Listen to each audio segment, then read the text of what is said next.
Well, we have a request that says, I'm trying to understand how to see the difference in how things look in overcast light compared to sunlight. Two kinds of looking there.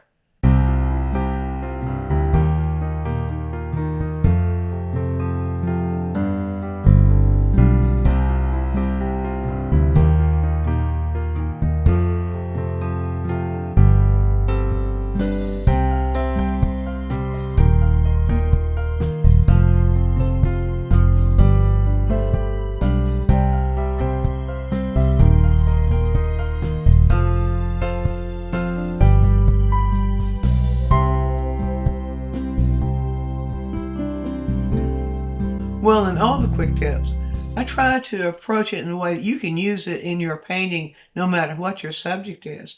And certainly this is true in this case if you like to paint outdoors, or even if you just like to do paintings from references taken from outdoors. One thing that you can look for, if it's an overcast sky, the light is coming from all over the sky. And we have two photographs here I took from Pixabay. If you go to pixabay.com and search for overcast, just that word, you'll get pretty good examples of things, images in overcast sky. Now, notice in the overcast, and the picture shows it here, in the overcast, there is a color missing in the sky. And that color is the color of light, or the color of the sun, meaning that in overcast, the yellows or the yellow tones are pretty much going to be missing. Whereas in direct sunlight, we're going to get those full rays, all the colors that are, all the colors are visible according to the full rays of the sun. So those are two things you look for. Now, what I'd like to do here is to just give you a little bit, a very, very rough example of how this works when you're trying to paint, because not only is it necessary to see what the sun is, or see what the light is doing in the sense of where is the light hitting the strongest, but also how does the light change the color. And if you notice here, of course, this is two different subjects, but you notice in here, there's a third thing, and that is that lightest value is missing when the sky is overcast, especially if the overcast is thick. So if I put the value scale up here, this value is going to be missing. We see, and oftentimes you'll see this value missing too. So your light values are just going to be in a very short range. Not true for the dark values, but the light values in them are visible in a much shorter range. And you see here very, very light, but if you compare it with this light, which is maybe this one, which is the lightest light we can see on the rocks themselves, you see that this is actually much lighter, or a good bit lighter, let's say.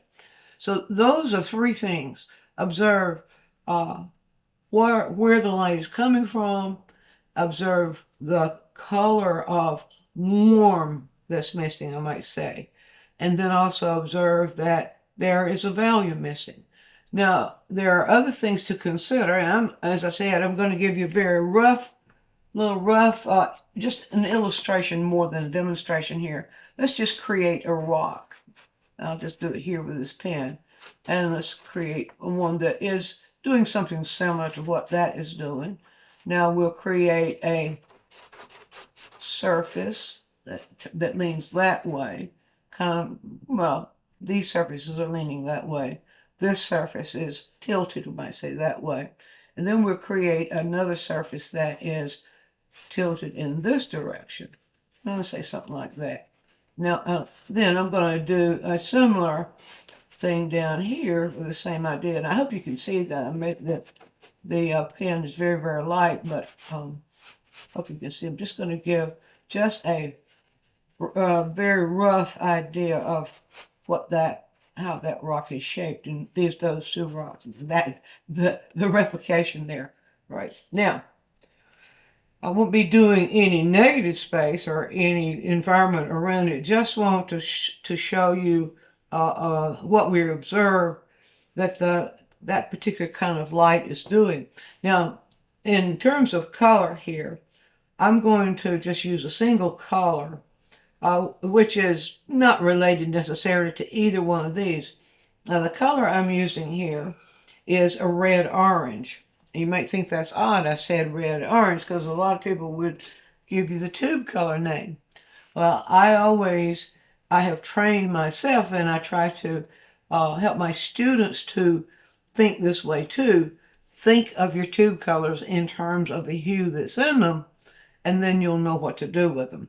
Now this red-orange, this is Rembrandt Transparent Oxide Red. This red-orange is already somewhat desaturated when it comes out of the tube. So for overcast light, that means that as I raise the volume, I don't want to add a warm color into the value as I'm raising it. So let's say for the overcast light, I'm going to create one of my value scales, and it's just going to be a 3-part value scale where I do a middle value and a light value. And to do this, I'm not going to do anything except add white, because when you add white to it, especially a dark transparent color, when you add white to it, I should say also, especially a color that has some yellow in it, the white sort of bleaches the yellow out, and a lot of people complain about that, and they'll call it muddy. It doesn't have to be muddy. You can use it within your painting, so it doesn't have to be muddy. Just think of this in terms of a desaturated middle value of red-orange. Now, let's see, I think I have that about middle value. I have a middle value palette here. So that middle value range, this is the dark range for my value line, and this is the middle value range. And so by having a middle value palette, if I've got this in that range of the same value, I'm good. I'm going to also, on the other side, over here, I'm going to put a light line. A line that means this is what I do with light. Now here's what I have to consider in that one. When I'm creating a value line to interpret anything, I like to have the range in my mixing area. Like to have the range according to the lightest and darkest value I see. Well, I see a value in both of these, but especially in this one where I'm going to be aiming for this one. I'm seeing a dark, very, very dark here, but I keep in mind in overcast I'm not going to see that light, this light. So I'll just put just a little bit of that red-orange, the transparent oxide red, into this. I'm going to lower that value to what I see as the lowest value I would see I would say in that whole photograph, but especially in that area of the rocks. And so I'll put just a little bit more here. That may be too much. Just to get that value lower just enough. I got to be careful there. Let's take this away. All right, now I can check that. And when I squint, that seems about the same range. So now that tells me I need this a little bit darker, because I want them to be sort of equal in visual. All right, so there it is. I'm going to do just a very, very rough demonstration for you in just a moment to show you the difference. Now, if I'm doing this same color, these rocks, if I'm doing it in the same color, but under sunlight, bright sunlight, I'll do something a little bit different here for this middle value. And that is, as I create that middle value, I want to add a little bit of yellow back into it. So I'll do that first. I'm just going to pick a little bit at a time and put that yellow in it first. And then I'm going to add the white and show you the difference of the color that we would assume would be the same image under overcast and under direct sunlight. So I need to I'm approaching this very, very carefully here now. Maybe just need just a little bit more of that yellow in there. And I need some more of that red orange in there. So I'm thinking in terms of hue here more than just volume, just in terms of hue. And what I'll want now, okay, almost there. What I'll want is the same value as I'm going to have right there, but I want it to be warmer. Now, can you see already that is a little bit warmer than that? Let's just go. Oops, I don't mean to get color in the yellow. Put a little bit more of this yellow. This yellow I'm using is Hansa Yellow Light made by Utrecht. Now, some of the Hansa Yellow Lights are a much lighter yellow than this one, but that I prefer the Utrecht. Can you see now how this is warmer than this is? And so we're going to bring this over here now, and we're going to continue to add a little bit of warmth to it as we create. This is the one that's in light, so this will be a very, very light value. And I want to keep the hue as red-orange, but it's going under sunlight. It's going to change. Oh, good. That is already changing according to the yellow I put in it. All right, now, so the value range there, though, would probably include some white, too. So I'm going to get just a tiny bit lighter and then show you just enough to let you know the way to think, the way to observe, and the way to think about the same image under sunlight and under overcast light. So this is our overcast light here. So I'll go to the overcast section. And first of all, I like to set up a no tan, but I'm going to skip that in this just because it's just the demonstration is about observing the colors. So I'm just going to go ahead and what I'll do here with this one. Now I see if the light is coming from overhead. You see that? Light's coming from overhead. These are darker crevices or shadow caused by darker crevices in the rocks. And so we could assume maybe there's some darker crevices in those rocks. And if I want to make those a little bit darker, I'm just going to go ahead and put just a little bit of ultramarine blue down here just to enable me to do that. All right. So if I want that a little bit darker for that overcast, there we go. I can do that. So I'm going to just block this, give this a little bit of a block in now, and say, okay, there are some crevices right in there. And I go back and reload the brush, and we'll just form some crevices in this one as it's coming up like that. And let's see, on this side, and the light's coming from up here, so we could probably see some deeper crevices down here. You see, I'm not trying to paint this rock, but I am using the information from here to tell me a little bit about what to do, so I'm going to get that just a little bit darker there. Now, then I move to the middle value after that. All right, under overcast, I want you to notice something else now. When we're doing the painting, under overcast, the shadows move gradually into each other.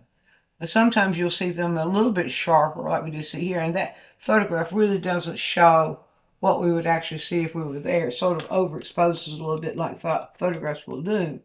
But we will see those edges between shadows get softer. Now, this is something I'm not saying memorize this as a rule. What I am saying is observe that. Observe that happening. That between the value changes, when something is overcast, between the value changes, those edges get very soft. And so I could go ahead and put this in like this, but when I get to those crevices like this, in the next step, I would give those a little bit of a blend, just like this, a very slight blend, like that. And this one also, a very slight blend, just like that. Now, as it goes up, it's going to pick up some more light, so I'll get on the light side over here. And as it goes up, it'll get a little lighter, like that. I do think that light would probably be just a little bit duller than I've ended up making it. If that particular color, let's see if this, yeah, there we go. That's more like it. That will give us more.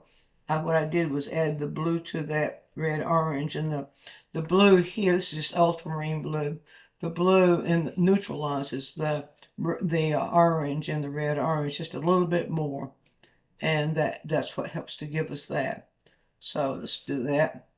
Just keep that, get that a little bit duller in color, Overcast, and it'll soften those edges just a little bit. Where there are crevices, we'll see those edges a little bit more soft, like that. Now just move that very quickly here. Now as this is kind of having this coming down here, and then we'll see get a little duller, and the edges get a little softer. So here, a little duller in there. And as we go up, let's do this.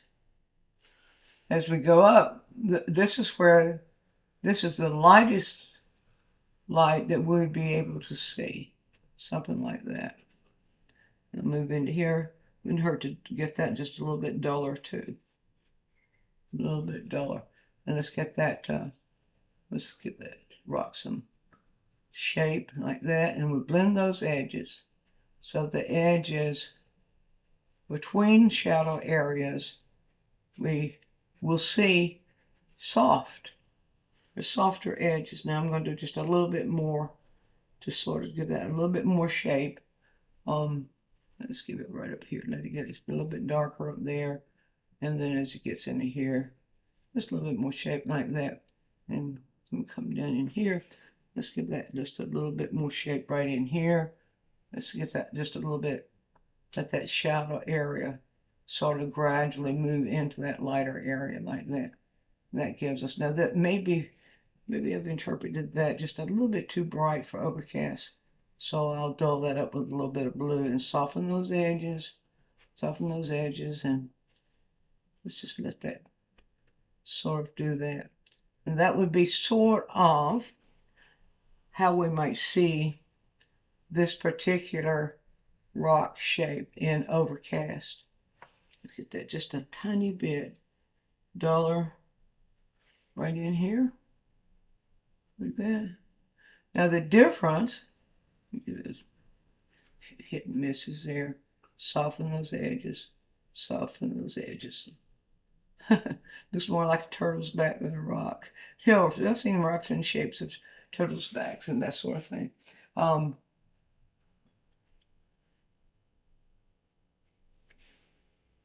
Okay, let's just give me a few more indentions and give myself something to work with when I go to the end light. Now, that, we might say that would represent more or less, roughly, very roughly, might represent a rock in that particular shape under an overcast light. Now let's see if we can interpret that same idea with direct light. How are we going to know what to do with direct light? We have to observe where the light's coming from, where the sunlight is, because as the day passes on, if it's sunlight all day, all this changes. Where it gets lighter changes. So it's a good idea to train yourself to find at least a general area of where the sun is located when you're working in sunlight. Here you know that the sky is your light source, and so you're going to look on the tops of the surfaces, the ones that turn more in the direction of the sky itself, and that's where you're going to find most likely your lightest lights. Just look for it. Just look for those to be the lightest lights. And also you'll notice here in Overcast, there you will see some cast shadows, but they will be very very faint, and sometimes you'll see some deeper depending on how much light is being blocked. But you'll always see them gradate out from the image themselves, whereas when there's direct light, often you'll see the cast shadow much darker and you'll see a hard edge on the cast shadow. But we'll see soft edges just gradating out into the lighter areas in cast shadows. All right, so now let's go here and look at the different, in this same kind of structure. Still not happy with that. I have this like all artists do. It's called the tendency to fiddle, but I would just have a little bit more dark down there like that. Anyway, all right, so once again, starting with the shadow area in direct light. So the sun is coming from this direction, and that's the light I'm going to take. A really good exercise that can help you to see or feel or know what to do with the differences of this is to, if you have areas in your environment in which you live where you can take a photograph on an overcast day and then take a photograph of the same scene on a sunlit day, perhaps in 3 different locations of the sun, you'll find there a really, really good way to study. And then find another subject and do a painting, another subject in overcast light, do a painting of that same subject, but use the direct light that you see from one of the photographs you've taken. That's a really good exercise to do to really understand what happens with sunlight and direct light. So what we're going to do here, I'm going to give a shadow block in. The light is going to be coming from this direction. So right here in this area is where that light's going to shine the strongest. So we're going to give a block in first of all that would indicate those darkest areas of this particular formation. So you see this part right here is going up. We would see that more sharply there. All right, let's see. I'll just get my brush shaped so I can see that more sharply. And remembering the light is coming from this direction. So this part over here, most likely then, it will fall into shadow on this side, where we will see it in very much the same value in this whole area if the light were coming from down here. If the light's coming from this direction, it's going to cause this to fall more into shadow. So in my system here, I consider this the transition area. This is the dark area. And so mixtures of shadow mixtures happens within these two. And so this one then would fall into more on this side, fall more into shadow. So I'll make that more in shadow over here. I'm not going to bother about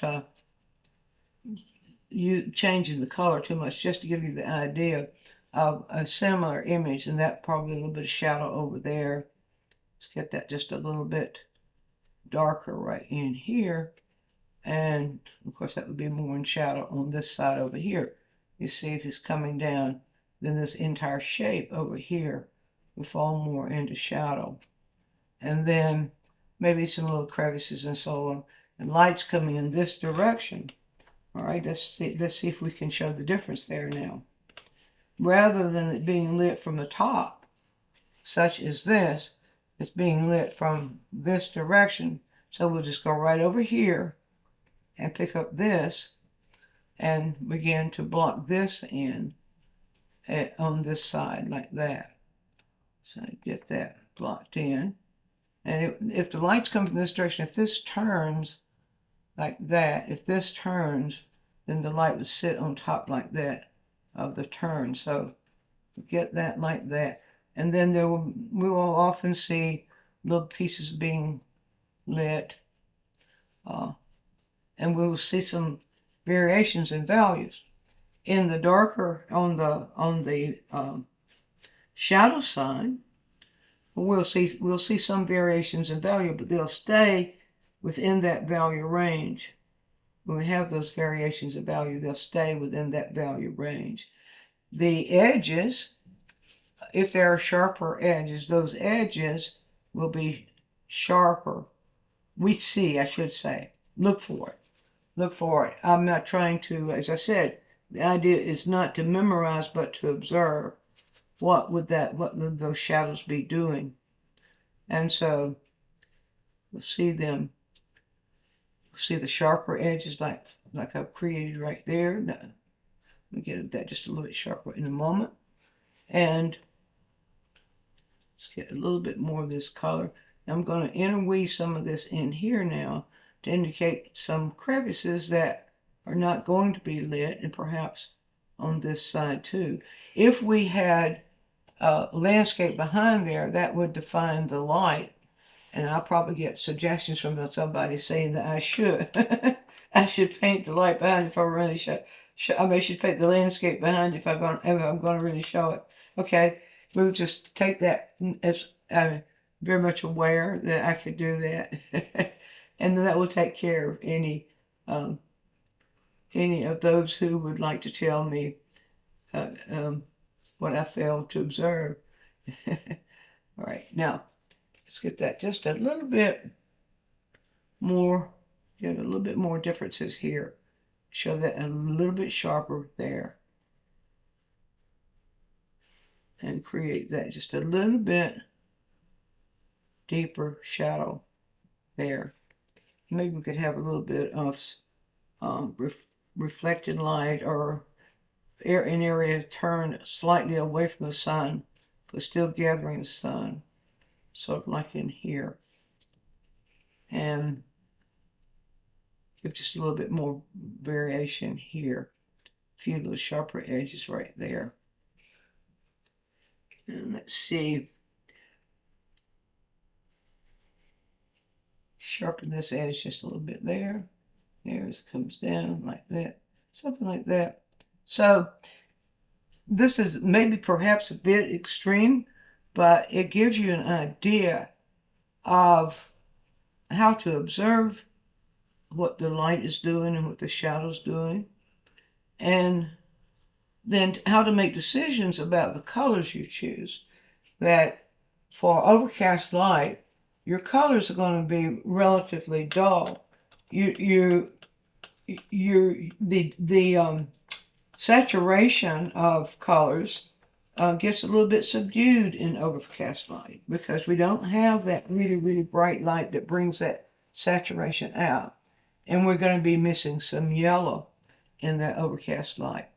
So, and we add that back in, then when we create, if we're starting or using dark colors, we add that back in for when we're seeing the sunlight. So we get just a few little areas here that might be catching a little sunlight, or might be like that, and so on and so on. So, okay, I promised it was going to be rough, and it's very, very rough. But perhaps that'd give you an idea of what you could do as an exercise to help you to understand that difference of how the light hits images in overcast and how the light hits images when the light is direct, and what it actually does to the image, and then how to make decisions for your colors, for the colors that you choose in order to express that. Give that a try, and follow my suggestion of taking images from overcast and from direct light and just compare the differences in what those images can do. Be sure to view all of our quick tips. And while you're doing so, subscribe to the channel, click on the bell so you'll always get a notice when we produce a new quick tip, which is every week. And if you have a question, leave it in the comments section and we'll make a quick tip for you. Also, take a trip over to DianneMize.com where I have full-length lessons, downloads, DVDs, lots of other stuff there, some free stuff for you. And while you're there, you can subscribe to the newsletter, and that way you'll always be informed every time we do something new.